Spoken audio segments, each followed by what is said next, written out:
Welcome to the Meandering Thoughts Podcast. Who am I? It's the Voiceman, your host. And this is the portal for my thoughts and feelings on all manner of subjects.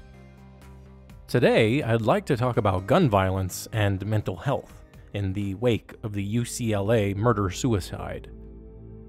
Now, yesterday, for those of you who don't know, I am in a radio lab in school right now. I'm still in school. We had a short break, and then now I'm doing radio from Monday through Thursday for the next 3 weeks, I believe. And we are actually streaming live on radio. It's not actually on the radio, it's on the internet. And if you'd like to go there, Monday through Thursday from 11 a.m. to 1 p.m. Pacific Daylight Time, you can do so at lancerradionetwork.org. Now, we had discussed yesterday, because of the UCLA shooting, about guns and, various other things. We were having a discussion about it. And I brought up my own personal experience with depression and the desire to do something similar. Now, at the time, we didn't know if it was a murder-suicide or if there were just multiple shooters or what have you. And I brought up a specific point that I'd like to let you listen to right now. My own personal experience when I was in high school, I had severe depression, and I wanted to kill myself, and I wanted to get a gun. I wanted to bring it to school. I wanted to shoot one person and then myself in the middle of the cafeteria. And I don't condone this whatsoever. I understand it now because I had this experience, and I understood it as a means of creating a sense of what I thought would be fairness. I thought the world was unfair to me, and thus I felt that it was okay. And despite the fact that it wasn't okay, obviously. But again, to sort of reiterate, I felt at the time that my feelings were that the world is unfair, and I need to make it fair again. I need to make it feel as if my sense of what the world is, it needs to balance, because it didn't feel like there was a balance, hence mental imbalance, if you will. Now, during this roughly 30-second clip here, my board operator seemed to have his hands covering his eyes like, oh my god, why is he talking about this? And at one point towards the end of it, he even mentioned to other hosts, because I was essentially a guest at the time, and he wanted the two hosts to input at some point. And I think essentially he wanted me to stop getting on the same track or to go off track, because I can do that pretty easily. The thing was, though, I felt that it was necessary to bring that up because I have had that experience. I've had that unyielding desire, that compulsion to want to kill somebody and myself. Now, for me, it was a girl, and God, fuck life, man. Fuck life and wanting to kill yourself and another person in the middle of a crowded cafeteria. But again, I didn't care. Not because I wanted to hurt those other people. Maybe I did, but it wasn't because I was a bad human in that I was just an evil, vindictive shitface. It's the fact that I had no other option in my mind. Nothing else made sense. Now, I didn't have access to a gun, so it didn't matter. And a friend of mine who at the time, because of this, I felt he wasn't a friend, he ratted me out. He went and told, I think, a teacher or maybe a counselor or something, I'm not sure. And I get called into the office relatively shortly afterwards, and the whole situation is going down, and I end up seeing therapists and whatnot. And I don't even know if at the time my stepdad had died, and even if he had, it probably just made things worse, whatever. I was in a really shitty place in high school. High school was not the time of my life, as so many others like to claim for themselves. And, looking back and looking at my own experiences and look how shitty my life has been, but how great it's also. The thing that I'm finding is that if you say high school is the time of your life, you need to change something. You really do. Because if you think that the best time of your life is over, you really need to reevaluate your life and where you're going. If you have kids and that's what you're saying, well, you got yourself into that. I can't say anything beyond that. You know that I don't want kids, so whatever. But I feel like if we make an effort to make our lives better on a regular basis in some way, I mean, sure, I've sit on my ass for the last few weeks, pretty much getting nothing done at home other than whatever homework I had to do for this class. But at the same time, I'm always thinking about ways of making my life better, making it more worthwhile. And that's what we need to do. And maybe that's one of the things we don't teach people. We don't really look at it.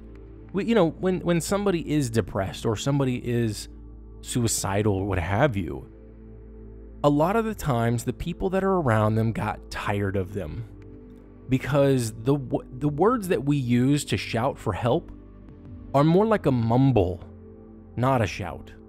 May was Mental Health Awareness Month, and I've been so just distracted and frustrated and depressed myself that I didn't do a Meandering Thoughts podcast for quite a while. I mean, this is the first one I've done in like 2 months. I almost did one earlier this week, but for some reason it just didn't come out right. And so now, I'm effectively responding to something that has already occurred. Now, when it comes to guns, we had a discussion about this, like I said yesterday, and there was even a discussion about it earlier today as well. I mean, this is a big breaking story, especially here in LA, because, UCLA isn't really all that far. It is in a sense, but it's also not. And you have an entire 400 plus acre campus shut down. It's one of the biggest schools in America. It's the most applied to school in the world. More people apply to UCLA every year than any other school. That's a ton of people, just considering how many people want to go to other schools. It is a public school in that sense, so that kind of what makes it easier, and it's, pretty well known. So there's dorms and there's various there's various sections within the school, departments within the school that are doing one thing or another. And interestingly enough, in that segment that I was in, they were talking about how there was an attempt for research. They want to do research on what causes this, why this is a thing that occurs. Why do school shootings, especially in colleges, seem to happen? The school who proposed this is UCLA. I mean, it's a dramatic fucking coincidence, and it's nothing beyond that. But it's so strange. It's like part of my brain, the overly emotional conspiracy theory thinking type thing says, McGurd, some crazy person, part of the thing is like, oh, well, this is how we'll do it. We'll just go ahead and do it. No, of course it's not the case, but I'm sure somebody will grab at straws in order to accomplish their thought process or to go further than what I mentioned. It was earlier mentioned that we talk about certain types of guns and what's the point in having them, and my perspective on gun ownership has been tweaked over the years. And some of the arguments that were brought up were really good. One of which was, why do we have military battlefield derivative weapons as civilians? What's the point? There's no need for somebody to have an AR-15 in their house. Now, if you need to start picking off people or whatever during some sort of government uprising, okay, fine. But what's the likelihood that you're going to be going up against your military in the first place and winning? They already have better versions of the same exact gun, and they have more stores of ammo than you would ever have. So the idea that you need to be able to protect yourself from the government is ridiculous. It's actually idiotic, because you don't have the power to. If it came to the point where the military and the police were literally sort of thrown at the people, I'll tell you this right now. From every experience I've had of cops and of military personnel who are in or out right now, they wouldn't fucking listen. That's the one thing I think most people don't get. They wouldn't listen because they don't want to harm the American people. They go in there wanting to help. Now, you would say, oh, well, what about police brutality? How come we keep seeing all these videos? Yes, there is a lot of police brutality. It's unfortunate, but what you're not seeing is the numbers of non-police brutality, of the lack of, you're not going to see the lack thereof because nobody reports on it, or they do, and you're not going to look at a fucking boring-ass 5-page report about something that you don't care about because it's not emotionally stirring. And that's what you want. You want something that's going to rile you up and make you feel, ugh. That's what you want. That's what you need, because that's what sells. Marketers know it. Businesses know it. Hell, YouTubers even know it, because if they make non-sensationalized titles on their videos, they get less views and thus less money. And when it's their livelihood, well, what the fuck? I would say here is an interesting coincidence regarding, or maybe not a coincidence. Here's an interesting fact about that. Total Biscuit is a video games reviewer. He says he's not. He is, for the most part. I've already talked about him in a previous podcast. But the title of his series is called WTF Is. He's probably one of the most level-headed people until, of course, he gets, pissed off at social media and whatnot. And he still gets opinionated and passionate, but he also always makes solid, middle-of-the-road arguments. Things to make you fucking think. And yet, the title of a series is sensationalized. Sure, it doesn't say what the fuck is. We all know what WTF means. If you live anywhere on the internet for at least an hour a day, you know what the fuck WTF means. I just said it. So we all know that works. So sensationalism fucking works. It sells. And so who's gonna give a fuck about the non-situations? Who's gonna care about the kid who had a gun, who didn't shoot up people, who had a series of missteps, if you will, didn't succeed in doing so and got caught and, was like me? Who gives a fuck about the story like my own? Who never went through it because intervention occurred? Nobody. Because it disappears into the fucking ether until someone brings it up. You don't care. And that's why it seems like America is a horrible place to live, with cops who beat people, and you can't even go to fucking college because you're either going to get raped if you're a girl, or you're going to go around killing people if you're a guy. But the rape statistic is wrong. It's not 1 in 5, because that's 20%. That's higher than, I think, South Africa, which is like 12. I'm sorry, really? No. It's based on one study with 2 colleges. You can go ahead and look it up. I'll even post a link to it when I can find it. It's one of the worst things that people try to use to make it seem to push their agendas. And again, people want to push their agenda because that's all they have. That's all they've got. Because somehow, trying to take a step back and thinking about what it is they are trying to talk about and trying to listen to the other side. I mean, sure, I don't think people need to be able to. Let's talk about abortion real quick. I know I'm going way off the rails. I don't give a shit because this is my show, not somebody else's. But I don't approve of anti-abortion laws. But I don't really approve of abortion either. I'm not saying that you're not allowed to. I'm saying it should be the last resort. However, it should always be an option. Do we need to just go around, aborting people because we're pregnant? No. But if I were ever in a situation where my somewhere in the future girlfriend gets pregnant, I wouldn't want to have the kid, and I wouldn't want her to go through the pregnancy and get the attachment that the hormones and all the other craziness happen. So I would rather our decisions, our previously made decisions, are honored through the both of us. And so take plan B. I'm going to get a vasectomy at some point when I can afford it, whatever. And, one of the reasons, and I'll even take this back a little bit, I'll try to finish the circle, if you will. One of the reasons I don't want to have kids is because of my own mental health issues. Depression changes your brain's chemistry. It does. You are not the same person when you're depressed, and you're not the same person after the fact. The way that you perceive the world is entirely different once you become depressed. I already have ADD. I've got depression issues, which, sure, at some point I might be able to resolve. Like I said, I sat on my ass.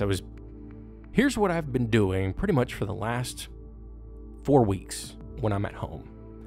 I put on Rick and Morty. Sadly, there's only 2 seasons. Put it on random and VLC. And for some reason, every now and then, it just closes the whole fucking program. Still don't know what the hell that problem is. And I play 2 games. I play Bloons TD, which is free to play, and Heroes of the Storm, which is free to play.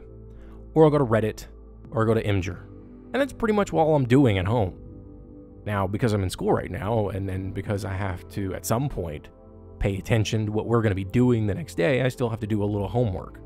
Most of the time, I don't, though. And so, because of that, I mean, video games have been my coping mechanism. You could say, well, get off the fucking video games, but it becomes a compulsion at times. Because it's sometimes the only way I can feel not whatever the other shit is. Sure, it's not a great thing. It's like saying, oh, well, you're drinking because it's the only way to make you not feel. Yeah, that's how bad it gets. That's how bad things like depression can be. You don't feel anything. You don't feel anger. You don't feel happiness. You don't feel frustration. You don't feel joy. But at least video games can sometimes give me those things. I get super frustrated at stupid people in Heroes of the Storm, but I don't play it for nearly as long as I used to either. And I may end up deleting it at some point. I don't know. But one of the biggest issues, especially in America, I don't know about elsewhere, but it seems like still an issue, is the concern for mental health. We already have a hard enough fucking time getting health insurance and health care. Look at those 2 words, health care, to care for your health. Why do people make this a financial thing? Why don't they fucking care about the health of their fellow people? Huh? Oh, because I have to do something about it. Well, of course you fucking do. We all do. You selfish goddamn prick. We all fucking have to help each other in some way. And you know what? When the people who can't help anybody else and who fucking need it, and you don't help them, you actually do yourself a disservice. Because then they're not optimal. They're not in a position to do their best to fucking help you. What if they come up with a great business idea? Now, granted, that's, a great similarity to the whole fucking abortion thing. Well, what if you kill the kid who was going to cure cancer? We can't fucking cure cancer, so shut up. But the thing is that person's alive right fucking now. And the one thing that we need for people like homeless, for instance, homelessness is generally a mental health issue.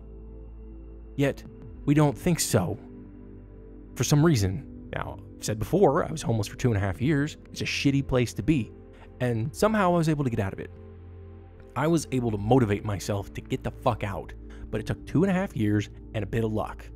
And I can't not incorporate that luck at all. And anybody who says their success does not incorporate luck is full of shit. Which I've said before too.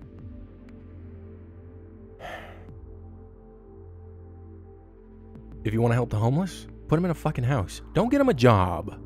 Put them in a house. Give them 6 months. Really.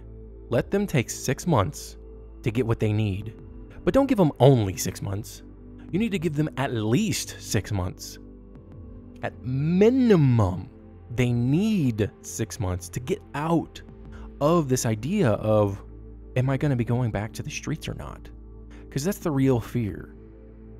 All of the actions taken when you're, at least for me anyway, and other people that I'm aware of, everything that you do is pinning on the fact that you might have to go back.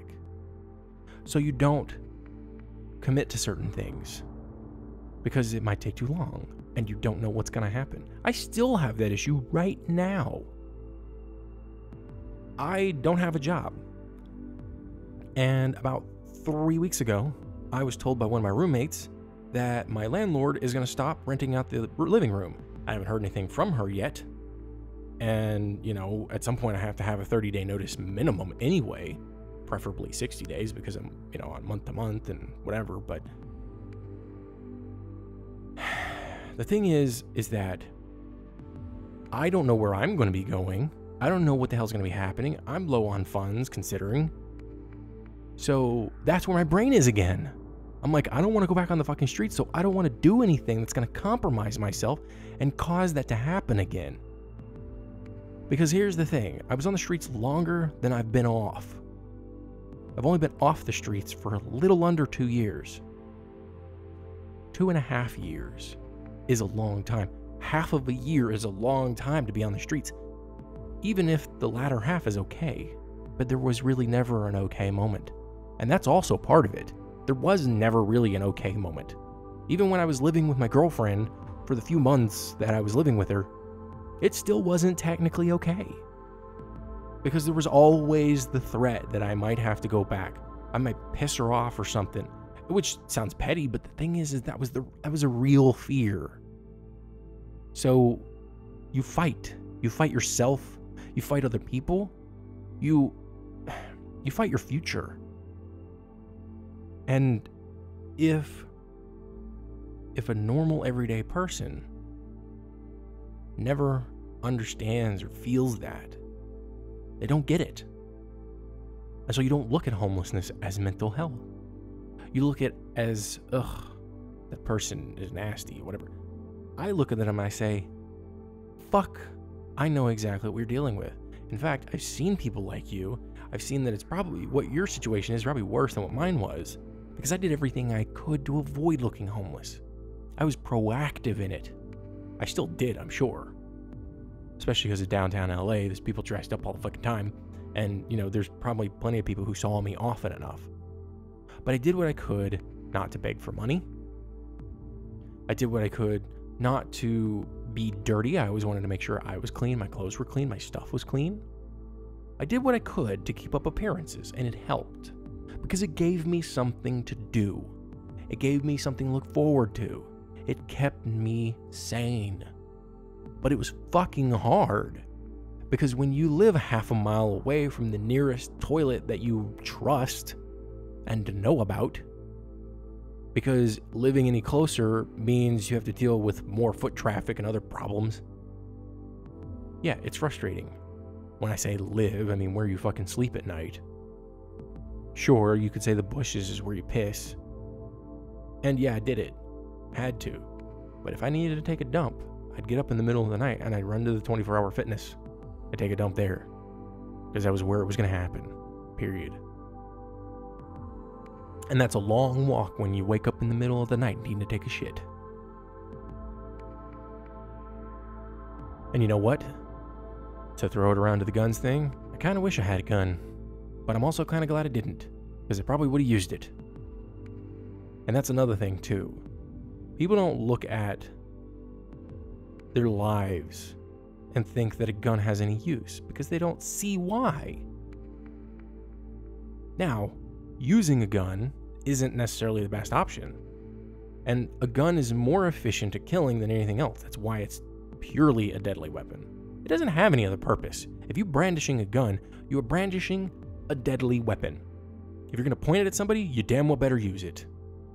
That's really what it comes. If you're going to point a gun at a person, you better be intending to use it, which means not, oh, point, okay, I guess I have to shoot you now. No, it's, you better have had you should have no other choice at that point other than to point the gun at them and shoot them.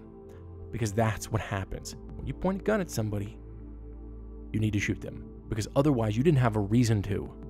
And now you've been brandishing a deadly weapon, and it's fucking assault and all sorts of other shit, and you get yourself into some serious hot water. And yet, people don't educate about this. I don't condone gun violence, just like I don't outright condone fucking abortions. But there's a time and a place for it when it needs to be. And we need to take care of our people. We need to take care of the health, the physical health. We need to take care of the mental health. You know why it's so hard to get a therapist that takes insurance? Because they have to put up too much fucking work to do it.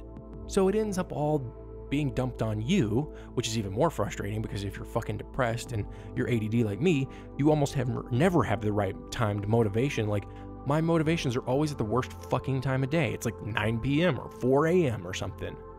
Nobody's fucking doing anything at that point. I can't go to a therapist's office at 2 a.m. and be like, knock, knock, knock, I need some help. It doesn't fucking work like that, because we're in a 9 to 5 fucking country. It's even hard to do that sometimes with ERs. Fuck, the hospital down the fucking street from me, barely half a mile from my house, or maybe a mile, I don't know, has been the source of deaths in the region, because some of their scopes, you know, the endoscopy scopes and the colonoscopy scopes and stuff like that, have had some kind of bacterium or virus or whatever, and we didn't really go into a whole lot of detail apparently during this when we talked about it on the show, have caused people's deaths, including the death of a neighbor of one of the hosts. What the fuck? So now I'm like, well, that knee surgery that I'm probably going to have to get in the future, I'm not going to go there, because they use scopes now for knee surgery. They don't slice your whole fucking knee open for the small things that I would need. They stick a tiny little scope in there. So do I fucking want that in my goddamn knee so I can die? No. And why? Why did this occur? Because sanitation regulations weren't really sort of up to snuff. People died because we can't fucking take care of them. We can't take care of our equipment. Tattoo shops are more and more expensive these days. You can really barely find a fucking barber that'll use a straight razor. Why? Because they need an autoclave. Because you need to fucking prevent people's deaths. There was a woman who fucking died after she got an infection from a fucking manicure. She went and got her goddamn nails done and then died. Why do we have health code? Because we need to avoid that shit. Now, we do what we can, and we're pretty good at it, considering. We're first world country, we're pretty good at it. That's also why it costs so much. But it doesn't need to cost as much as it does, because there's too much fucking overhead. There's too much insurance bullshit, back and forth crap.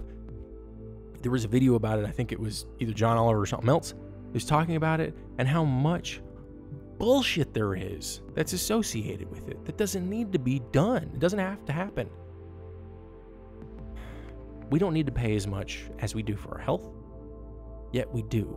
And not only do we pay out of pocket in some ways, we pay out of life. Our lives are affected negatively.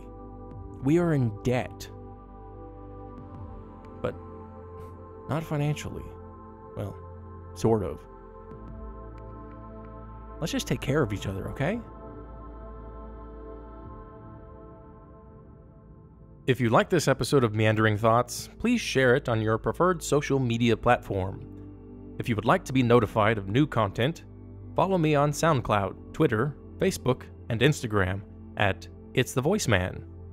You can also find Meandering Thoughts on iTunes. Thanks for listening. It's been a pleasure talking.